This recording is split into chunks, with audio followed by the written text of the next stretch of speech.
هل تعلم أن تمرة الكاكا الصغيرة تخفي أسرار أكبر مما تخيل؟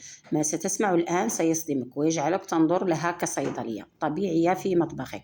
أولاً، الكاكا تنظف الكبد من السموم بشكل أسرع مما تفعل كثير من الأدوية. ثانياً، غنية بمضادات الأكسدة توقف الشيخوخة المبكرة وتعيد للبشرة نضارتها. ثالثاً، حيلة مذهلة تناولها بعد الأكل، الدسم يذيب الدهون ويمنع تراكمها. رابعاً، الكاكا ترفع المناعة لدرجة تعجز حتى نزلات البرد عن اختراقها. خامساً، تخفض ضغط الدم المرتفع بطريقة طبيعية وبدون أعراض جانبية. سادساً، تناولها قبل النوم يحسن جودة نومك ويمنع الأرق نهائياً. سابعاً والمفاجأة، الكاكا تمنع نمو الخلايا السرطانية حسب دراسات حديثة. هذه الحقائق البسيطة والعملية ستدهشك عند تجربتها.